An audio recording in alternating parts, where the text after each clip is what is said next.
Welcome to our YouTube channel fun and family. ఈ రోజు అయితే మనము మన ఛానల్లో మిర్చి బజ్జీ చేయబోతున్నాము. అయితే మిర్చి తోటి మిర్చి బజ్జీ చేస్తారు, కట్ మిర్చి చేస్తారు, ఇంకా రకరకాల వెరైటీస్ వేసుకుంటారు కదా. అయితే నేనైతే బేసిక్ గా చేసే మిర్చి బజ్జీ ఈ రోజు అయితే మీకు చేసి చూపించబోతున్నాను. ఎందుకు అని అంటే ఒక కారణం కూడా ఉంది. మన ఛానల్లోనే ఒక బ్రదర్ అయితే కామెంట్ పెట్టారు, చలికాలం కదా మిర్చి బజ్జీ చేసుకోపోయిల్లు అని. అంతవరకు దాకా నాకు మిర్చియే గుర్తు రాలేదు. నా చిన్నప్పుడు అయితే మిర్చి బాగా తినేదాన్ని. ఈ మధ్య కాలంలో వంట వీడియోస్ ఎందుకు పెట్టలేదు అని అంటే ఎక్కువ శాతం హెల్తీ ఫుడ్స్ తీసుకుంటున్నాము. లైక్ ఉడకబెట్టిన పల్లీలు కానీ, లేకపోతే ఈ స్వీట్ కార్న్ ఉంటది కదా, స్వీట్ కార్న్ కానీ, లేకపోతే కందగడ్డలు అలాంటివి అయితే మంచిగా తింటున్నాం అనమాట. ఇంకా గుడాలు ఉంటాయి కదా, ఎక్కువ గుడాలు వేసుకుంటున్నాము. చాకు పట్టుకోవద్దు చిన్నపిల్లలు, ఓకేనా. ఇప్పుడైతే మనము లేట్ చేయకుండా మిర్చి బజ్జీ అయితే చేసుకుందాము. అంతకంటే ముందు వీని మాటలు చాలా మంది ఇష్టపడుతున్నారు కాబట్టి వీన్ని ఏదైనా ఒకటి మాట్లాడిద్దాము. నువ్వు మిర్చి బజ్జీ ఎప్పుడు తిన్నావు నానా? ఎప్పుడు తినలేదా? అమ్మమ్మ వాళ్ళ ఇంటికాడ తినలేదా? నేను ఎప్పుడు చేయలేదా?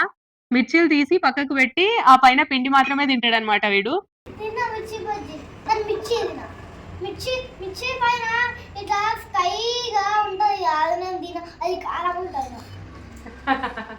నేను ఇక్కడ రెగ్యులర్ మిర్చియే తీసుకుంటున్నాను. మిర్చిని మధ్యలోకి చీరి గింజలు తీసేసి సాల్ట్ అయితే పెట్టుకుంటున్నాను. ఒక పావు కేజీ శనగపిండిలో కొంచెం వంట సోడా, కొంచెం ఉప్పు, కొంచెం కారము, కొద్దిగా వాము యాడ్ చేసుకుంటున్నాను. వాము అనేది ఆప్షనల్. 2 స్పూన్ల బియ్య పిండి యాడ్ చేసుకుంటున్నాను. కొంచెం అల్లం వెల్లుల్లి పేస్ట్, మొత్తం మంచిగా కలుపుకుంటున్నాను వాటర్తో పాటు. ఈ విధంగా ఉండాలి పిండి మిశ్రమము. ఇందులోనే కొంచెం వేడివేడి ఆయిల్ యాడ్ చేసుకుంటున్నాను.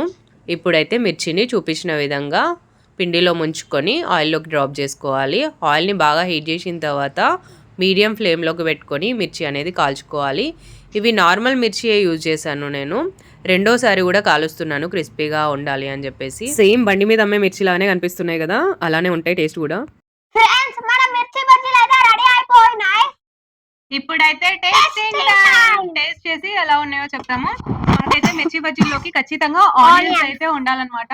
అంచుకి నిమ్మకాయ కూడా ఉండాలి, కానీ నిమ్మకాయ ఇంట్లో లేదు. అయితే ఈ ఆయిల్ ఫుడ్ చేసినప్పుడు ఎప్పుడైనా లిమిట్ లో తినండి.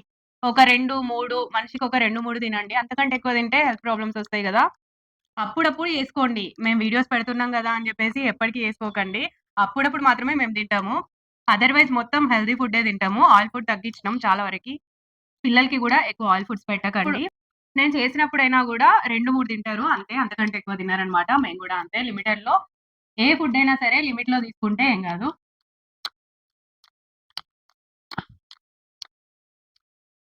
ఎలా ఉన్నాయి చాని? సూపర్. ఎలా ఉన్నాయిరా? Super, excellent friends. మీరు ట్రై చేయండి కంపల్సరీ మా మమ్మీ మెథడ్ లా.